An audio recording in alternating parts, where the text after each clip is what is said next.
며느리의 부름.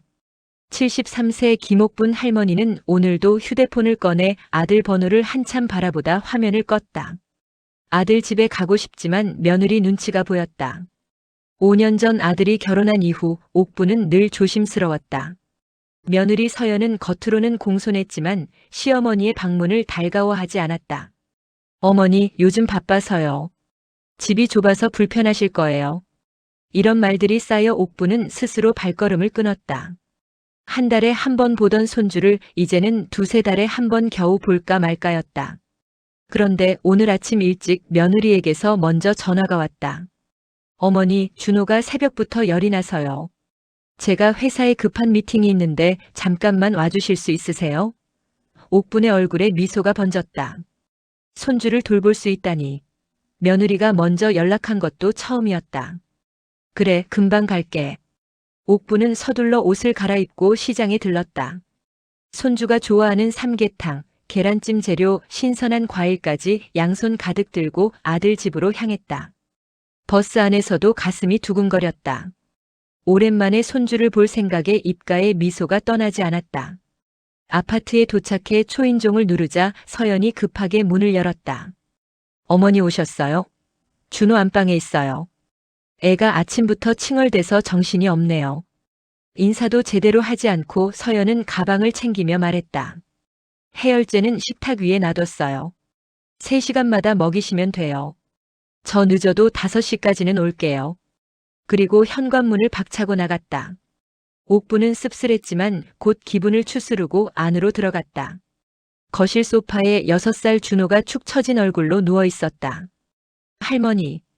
준호가 반갑게 손을 흔들었지만 목소리에 기운이 없었다. 옥부는 손주의 이마에 손을 대보며 체온을 확인했다. 열이 꽤 높았다. 우리 준호 많이 아프구나.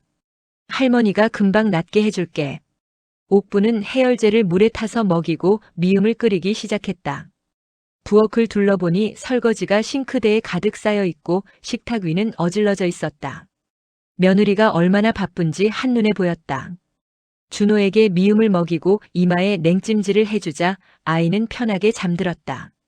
옥부는 조용히 설거지를 시작했다. 그릇을 닦고 식탁을 정리하고 거실 바닥을 쓸고 닦았다. 빨래 건조대에 널린 옷가지들도 깨끗하게 개어 정리했다. 손주 방도 살짝 들여다봤다. 장난감이 여기저기 흩어져 있었지만 건드리지 않았다.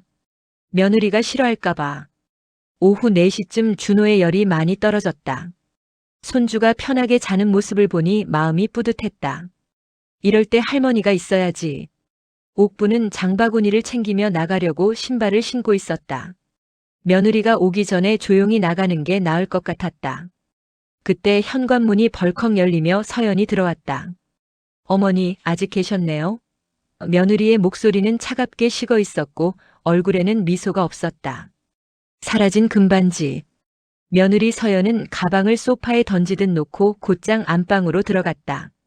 옥부는 준호 열 많이 떨어졌어요. 미음 끓여놨으니 깨면 먹이세요라고 말했지만 대답이 없었다. 잠시 후 안방에서 뭔가를 뒤지는 소리가 들리더니 큰 소리가 터져나왔다. 이게 어디 갔지? 서연의 목소리에 당황한 기색이 역력했다. 서연이 황급히 안방에서 나왔다. 얼굴이 창백했다. 어머니, 혹시 제 화장대 만지셨어요? 옥부는 고개를 저었다. 아니, 안방은 들어가지도 않았어. 준호 돌보고 거실하고 부엌만 있었어. 거짓말 마세요. 제 금반지가 없어졌어요. 서연의 목소리가 날카롭게 높아졌다. 옥부는 당황했다. 무슨 소리야? 나는 정말 안방에 들어가지 않았다고. 그럼 반지는 어디 갔어요? 오늘 아침까지 분명히 화장대에 있었는데. 서연은 믿지 않는다는 표정으로 옥분을 노려봤다. 오늘 집에 있던 사람은 어머니밖에 없어요. 제가 나갈 때까지 분명히 있었다고요. 옥분의 가슴이 철렁 내려앉았다. 며느리가 자신을 의심하고 있다는 걸 직감했다. 연아야, 내가 왜 내 물건을 가져가니? 나는 손주 돌보러 온 거야. 그럼 반지는 혼자 날아갔어요? 말이 돼요? 서연은 다시 안방으로 들어가 화장대를 뒤지기 시작했다. 서랍을 열고 옷장을 뒤지고 침대 밑까지 살폈지만 반지는 없었다. 점점 흥분한 서연의 얼굴이 붉어졌다. 도대체 어디 갔지? 그녀는 거실로 나와 옥분의 장바구니를 가리키며 말했다. 어머니, 가방 좀 보여주세요. 뭐?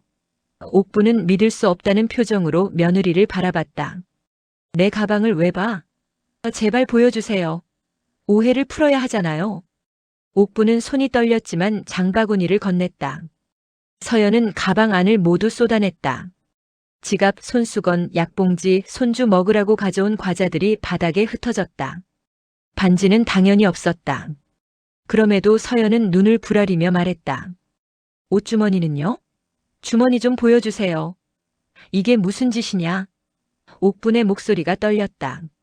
70평생 도둑 취급을 받아본 적이 없었다. 하필 며느리에게, 그것도 손주를 돌봐주러 온 날에. 어머니, 주머니만 보여주시면 돼요. 서연이 옥분의 옷을 만지려 하자 옥분은 뒤로 물러섰다. 내가 왜 내 물건을 가져가? 나는 정말 모른다고. 그럼 왜 주머니를 안 보여줘요? 떳떳하면 보여주세요. 둘의 목소리가 높아지자 안방에서 자던 준호가 깨서 울음을 터뜨렸다. 엄마, 할머니, 무슨 일이야? 아이가 겁에 질린 얼굴로 거실로 나왔다. 서연은 휴대폰을 꺼내 누군가에게 전화를 걸었다. 옥부는 그 모습을 멍하니 바라봤다. 여보세요, 일일이죠? 신고할 게 있어요. 집에 도둑이 들었어요. 아니, 시어머니가. 옥부는 그 순간 온몸이 얼어붙는 것 같았다. 경찰? 며느리가 자신을 경찰에 신고한다고. 연아야, 제발 그러지 마. 나는 정말 안 가져갔어. 하지만 서연은 이미 주소를 말하고 있었다. 옥부는 무릎이 풀려 소파에 주저앉았다. 이게 꿈인가 현실인가? 경찰 출동. 30분 후 경찰 2명이 도착했다. 좁은 거실에 경찰복을 입은 사람들이 들어서자 분위기가 무겁게 가라앉았다. 옥부는 소파 구석에 작아져 앉아 있었고 서연은 경찰에게 상황을 설명했다. 제 금반지가 없어졌어요. 시가 100만 원 정도 하는 건데 오늘 아침까지 분명히 화장대에 있었어요.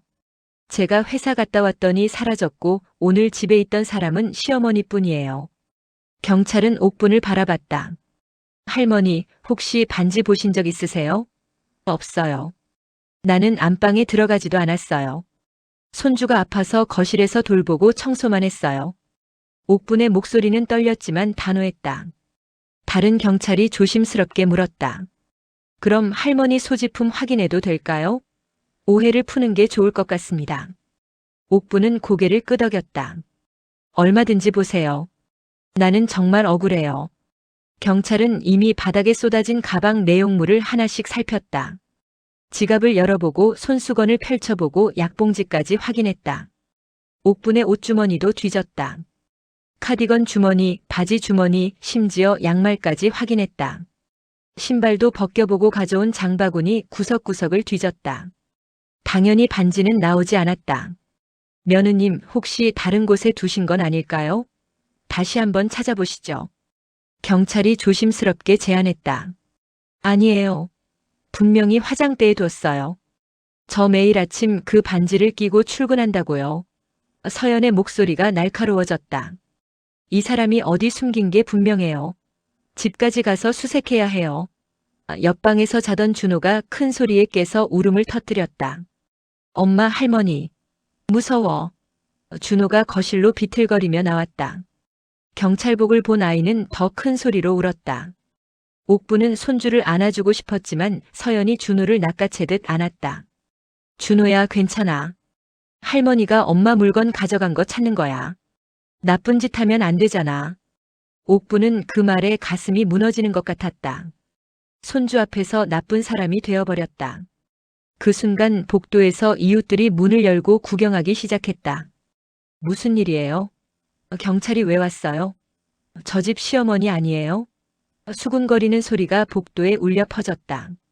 옥부는 고개를 들 수 없었다. 평생 바르게 살아온 자신이 이렇게 온 동네 망신을 당하다니. 귀가 따갑고 얼굴이 화끈거렸다. 경찰은 난처한 표정으로 한숨을 쉬며 말했다.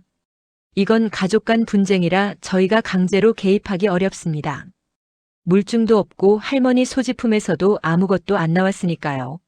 집에서 다시 잘 찾아보시고 그래도 없으면 분실 신고하세요. 물증이 없는 게 아니라 숨긴 거라고요. 이 사람 집까지 가서 수색해야 한다니까요. 서연이 소리쳤다. 경찰은 고개를 저었다. 영장 없이는 불가능합니다. 그리고 할머니가 동의하지 않으시면 더 이상 진행할 수 없어요. 경찰은 옥분을 바라보며 조용히 말했다. 할머니, 일단 집에 가시는 게 좋겠습니다. 더 조사가 필요하면 연락드리겠습니다. 옥분은 비틀거리며 일어났다. 온몸에 힘이 빠졌다. 바닥에 흩어진 물건들을 주우려는데 손이 떨려 제대로 잡히지 않았다. 장바구니를 겨우 챙겨들고 현관으로 향하는 그의 등은 처량하기 그지없었다. 문을 나서는 순간 서연이 등 뒤에서 외쳤다. 다시는 우리 집에 발도 들이지 마세요. 도둑. 아들의 배신. 옥부는 집으로 돌아와 방바닥에 주저앉았다. 눈물이 쏟아졌다. 70평생 이런 굴욕은 처음이었다. 손주를 돌봐주러 갔다가 도둑으로 몰렸다. 며느리도 경찰도 이웃들도 모두 자신을 의심의 눈초리로 봤다. 가슴이 찢어지는 것 같았다. 무엇보다 준호가 그 모습을 봤다는 게 가장 아팠다. 할머니가 나쁜 사람으로 보였을까? 경찰복을 보고 무서워하던 손주의 얼굴이 눈에 밟혔다. 저녁 무렵 아들 민수에게서 전화가 왔다. 옥부는 떨리는 손으로 전화를 받았다. 아들이라도 자신을 믿어줄 거라 생각했다. 아들아, 엄마 대체 무슨 짓을 한 거예요? 아들의 목소리는 차갑고 날카로웠다. 서연이가 울면서 전화했어요. 반지 어디 뒀어요? 빨리 돌려주세요. 옥부는 귀를 의심했다. 아들마저 자신을 의심하다니. 민수야, 엄마가 그런 짓을 할 사람이니? 나는 안방에 들어가지도 않았어. 준호 돌보고 집안일만 했다고. 그럼 반지는 왜 없어졌어요? 집에 있던 사람은 엄마밖에 없었잖아요. 서연이가 거짓말할 이유가 뭐가 있어요? 아들의 목소리가 점점 높아졌다. 엄마, 솔직히 말해요. 돈이 필요했어요? 그냥 말하면 될 걸 왜 이렇게 만들었어요? 경찰까지 불러서 온 동네 망신이잖아요. 옥분의 입술이 파르르 떨렸다. 너마저 엄마를 의심하니? 의심할 수밖에 없잖아요.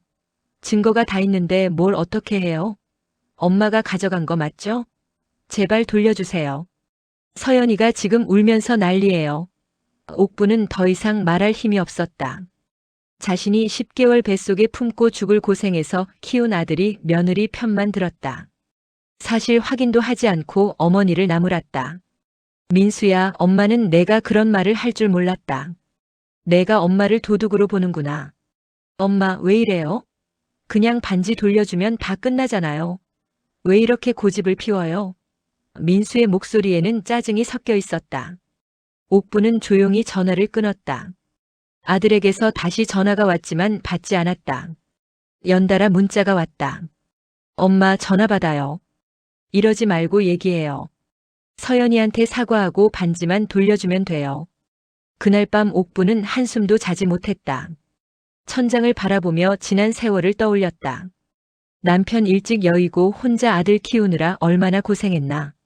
청소일, 식당일, 파출부 무슨 일이든 했다. 손에 굳은 살이 박이고 허리가 휘어지도록 일했다. 대학 보내고 결혼시키고 손주까지 보고. 이제 좀 편하게 살 수 있을 줄 알았다. 그런데 이게 무슨 보답인가. 옥부는 휴대폰을 들고 아들 사진을 오래 바라봤다. 돌잔치 때 찍은 사진, 초등학교 입학식 사진, 대학 졸업식 사진. 모든 순간을 혼자 감당하며 키웠다. 그 아이가 이제 어머니를 배신했다. 옥부는 천천히 아들 번호를 찾았다. 그리고 조용히 삭제 버튼을 눌렀다. 며느리 번호도 지웠다. 손주 사진도 모두 삭제했다. 이제 가족은 없다고 생각하기로 했다. 눈물이 흘렀지만 손은 멈추지 않았다. 진실은 드러나고 한 달이 흘렀다. 옥부는 외출도 하지 않고 집에만 틀어박혀 지냈다. 아들에게서 몇 번 전화가 왔지만 받지 않았다. 문자도 읽지 않고 삭제했다. 이웃들을 마주치는 게 두려워 새벽에만 장을 봤다. 그날의 수치심이 가슴에 깊이 박혀 떠나지 않았다. 밤마다 악몽을 꿨다. 며느리가 소리치고 경찰이 자신을 끌고 가고 손주가 무서워 떠는 꿈. 잠에서 깨면 온몸이 땀으로 젖어 있었다. 어느 날 저녁 옥분의 집 초인종이 울렸다. 요즘 찾아오는 사람이 없었기에 옥분은 조심스럽게 문을 열었다. 아들 민수가 서 있었다. 민수의 얼굴은 초췌했다. 눈 밑에 다크서클이 짙게 깔려 있었다. 엄마, 무슨 일이니? 옥분의 목소리는 차갑고 단단했다. 감정이 전혀 실리지 않은 목소리였다. 엄마 미안해요. 정말 미안해요. 민수는 고개를 푹 숙였다. 반지 찾았어요. 서연이가 술 취해서 중고샵에 판 거였어요. 옥분은 아무 말도 하지 않았다. 표정 하나 변하지 않았다. 민수가 떨리는 목소리로 계속 말했다. 카드 사용 내역을 보다가 알게 됐어요. 그날 밤 서연이가 친구들이랑 술 마시러 갔었대요. 취해서 돈이 필요해서 반지를 판 거예요. 본인도 전혀 기억을 못했대요. 그래서?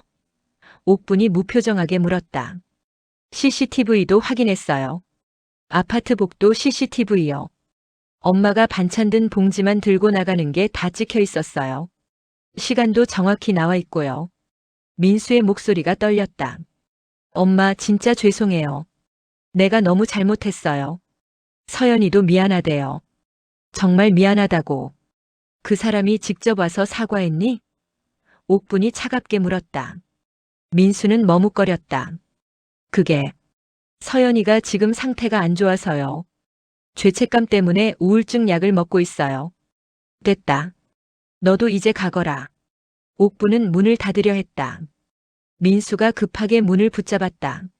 엄마 제발 화 풀어요. 우리 그냥 이렇게 지낼 순 없잖아요. 엄마는 내 어머니고 준호 할머니잖아요. 민수야, 나는 내 엄마 아니다. 그날 나를 도둑으로 몰았을 때 우리 모자 관계는 끝났어. 엄마, 나는 준호 할머니도 아니야. 내 손주가 할머니를 나쁜 사람으로 봤어. 경찰 앞에서 엄마가 얼마나 창피했는지 너는 절대 모를 거야. 옥분의 눈에서 눈물이 천천히 흘러내렸다. 내가 한 번이라도 엄마 편을 들어줬니? 사실 확인도 안 하고 며느리 말만 믿었잖아. 엄마가 거짓말쟁이고 도둑이라고 했잖아. 민수는 그 자리에 무릎을 꿇었다. 엄마 제발 용서해 주세요. 내가 정말 잘못했어요. 다시는 그런 일 없을 거예요. 용서? 그게 그렇게 쉽게 되니? 옥분의 목소리가 높아졌다. 나는 평생 바르게 살았어. 남의 물건은 침도 뱉지 않고 살았어. 그런 내가 도둑으로 몰렸어. 온 동네 사람들 앞에서, 이웃들 앞에서, 손주 앞에서 말이야. 옥분은 민수의 손을 뿌리쳤다. 이제 가거라. 다시는 오지 마. 나는 혼자 살 거야. 엄마 제발. 민수의 목소리가 울먹였다. 나는 자식 없어. 혼자 사는 게 편해. 옥분은 문을 닫았다. 문 밖에서 민수가 한참을 울었지만 옥분은 끝내 문을 열지 않았다.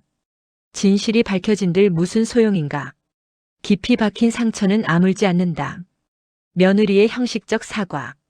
며칠 후 옥분의 집에 택배가 도착했다. 고급 한과 세트였다. 상자를 열자 편지 한 장이 들어있었다. 며느리 서연의 글씨였다. 옥분은 상자는 그대로 두고 편지만 펼쳤다. 어머니, 그날은 제가 너무 당황해서 실수를 했습니다. 오해해서 죄송합니다. 용서해 주세요. 단 3줄. 전화 한 통도 직접 찾아온 것도 아닌 편지 3줄이 전부였다. 옥분은 편지를 천천히 구겨 쓰레기통에 버렸다. 한과 상자도 그대로 문 밖에 내놨다. 진심이 없는 사과는 사과가 아니었다. 자신을 도둑으로 몰아 경찰까지 부르고 온 동네 망신을 주고 이제 와서 편지 한 장으로 끝내려 한다. 며느리는 여전히 자신이 잘못했다고 생각하지 않는 게 분명했다. 실수라는 표현이 그걸 말해줬다. 실수가 아니라 고의적인 모욕이었는데 아들은 계속 연락을 시도했다. 문자로 전화로 집 앞에 찾아와서까지. 엄마 서연이가 미안하대요. 성격이 급해서 그런 거래요. 이해해 주세요. 우리 가족인데 이렇게 지낼 순 없잖아요. 이해? 옥분은 차라리 웃음이 나왔다. 성격이 급하면 시어머니를 도둑으로 몰아도 된다는 말인가.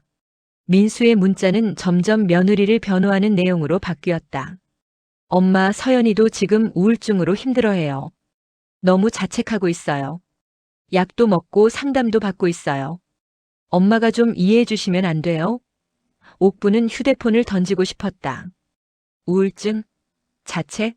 정작 자신은 한 달 넘게 악몽에 시달리고 집 밖도 나가지 못하는데 며느리의 우울증은 걱정하면서 어머니의 마음은 왜 헤아리지 못하나. 옥부는 결국 아들의 번호를 완전히 차단했다. 더 이상 듣고 싶지 않았다. 어느 날 저녁 옥부는 그동안 모아둔 아들과 손주 사진을 모두 꺼냈다. 서랍 깊숙이 넣어뒀던 앨범을 펼쳤다. 민수의 어린 시절 사진들이 나왔다. 첫돌 사진, 유치원 입학식, 초등학교 운동회, 중학교 졸업식, 대학 입학식, 결혼식. 모든 순간을 혼자 감당하며 키웠다. 남편 없이 홀로 아들을 위해 살았다. 그 아이가 이제 자신을 배신했다. 옥부는 사진들을 천천히 찍기 시작했다. 하나씩 하나씩. 손이 떨렸지만 멈추지 않았다. 눈물이 흘렀지만 계속 찢었다. 결혼식 사진, 손주 돌잔치 사진, 가족 사진. 모두 조각조각 찢어졌다. 다 찍고 나니 마음이 조금 가벼워졌다. 이제 정말 끝이구나. 35년 모자 관계가 종이 조각이 되어 바닥에 널려 있었다. 옥부는 찢어진 사진 조각들을 쓰레기 봉투에 담았다. 앨범도 함께 넣었다. 그리고 옷장 깊숙이 넣어뒀던 손주 옷가지들도 꺼냈다. 준호가 어렸을 때 입던 옷들이었다. 한 벌 한 벌 정성스럽게 떠서 선물했던 스웨터, 할머니가 사준 작은 신발들. 모두 봉투에 담았다. 이제 이 물건들은 의미가 없었다. 다음 날 아침 일찍 옥부는 봉투를 들고 밖으로 나갔다. 오랜만에 밖 공기를 마셨다. 햇살이 따스했다. 옥부는 쓰레기 수거함에 봉투를 버렸다. 과거도 함께 버렸다. 돌아오는 길에 복지관 앞을 지나다 노인 일자리 모집 공고를 보았다. 옥부는 한참을 그 공고를 바라봤다. 이제 새로 시작할 때가 된 것 같았다. 혼자서. 돌이킬 수 없는 선택. 1년이 흘렀다. 옥부는 새로운 삶을 살고 있었다. 복지관에서 제공하는 노인 일자리 사업에 참여해 도서관에서 책 정리 봉사를 했다. 같은 처지의 노인들과 어울리며 차를 마시고 이야기를 나눴다. 혼자 사는 게 외롭지 않았다. 오히려 마음이 편했다. 누구 눈치 볼 일도 상처받을 일도 없었다. 핸드폰은 꺼놓고 지냈다. 필요한 연락은 복지관을 통해 받았다. 어느 겨울날 저녁 옥분이 복지관에서 돌아오니 집 문 앞에 누군가 앉아 있었다. 아들 민수였다. 1년 만에 본 아들은 많이 수척해 있었다. 옷차림도 초라했다. 엄마. 민수는 떨리는 목소리로 일어섰다. 옥부는 무표정하게 열쇠를 꺼냈다. 무슨 일이니? 엄마 도와주세요. 회사가 망했어요. 빚이 너무 많아요. 민수는 사업 실패로 큰 빚을 졌다고 했다. 동업자가 돈을 가지고 도망갔고 은행 대출금이 3천만 원 넘게 남았다고 했다. 집도 넘어갈 위기고 준호 학원비도 못 낸다고 했다. 엄마가 가진 거라도 좀 빌려주세요. 아니면 엄마 명의로 대출이라도 받아주시면 제가 꼭 갚을게요. 옥부는 조용히 민수를 바라봤다. 아들의 눈에는 절박함이 가득했다. 예전 같았으면 당장 통장을 털어줬을 것이다. 하지만 지금은 달랐다. 민수야, 나는 너를 도와줄 수 없어. 엄마, 저 진짜 힘들어요. 준호가 굶게 생겼어요. 제발 도와주세요. 민수가 옥분의 손을 붙잡았다. 옥분은 손을 뿌리치며 차갑게 말했다. 너희가 나를 도둑으로 몰 때 생각나니? 경찰 부르고 이웃들 앞에서 망신 줄 때는 가족이란 생각 안 했잖아. 이제 와서 도움 달라고. 엄마, 그건 서연이가 잘못한 거잖아요. 저도 미안하다고 했잖아요. 너도 똑같이 잘못했어. 엄마 편은 한 번도 안 들어주고 며느리 말만 믿었잖아. 사실 확인도 안 하고 엄마를 도둑이라고 했어. 옥분의 목소리는 단호했다.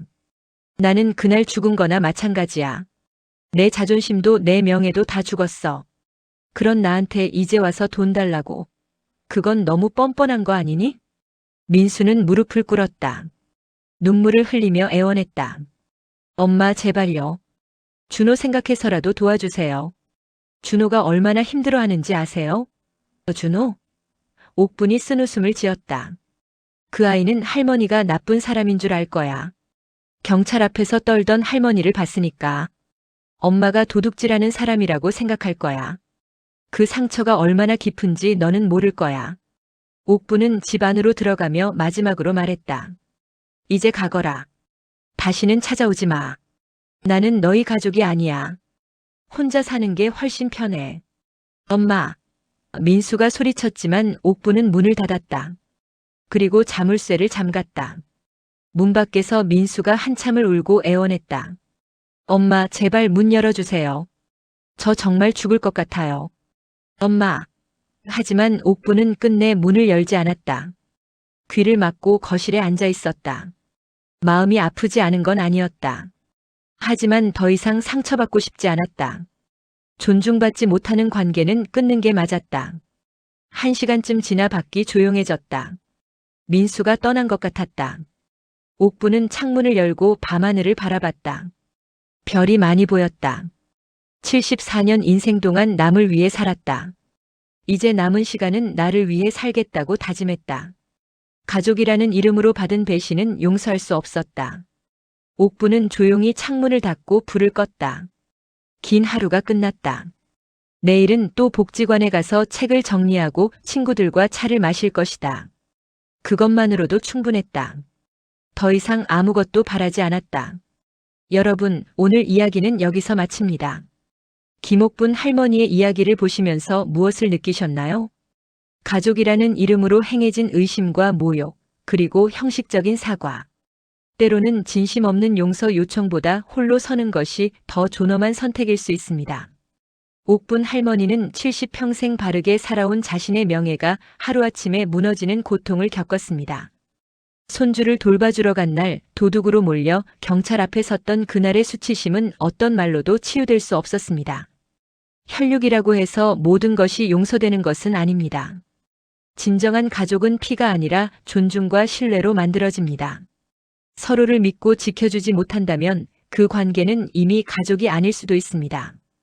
여러분의 주변에도 혹시 옥분 할머니처럼 억울한 일을 겪고 계신 어르신은 없으신가요? 가족이라는 이름으로 상처받고 계신 분은 없으신가요? 오늘 이야기가 여러분께 작은 울림이 되었기를 바랍니다. 사연 읽어주는 밤은 여러분과 함께 만들어갑니다. 구독과 좋아요, 알림 설정은 저희에게 큰 힘이 됩니다.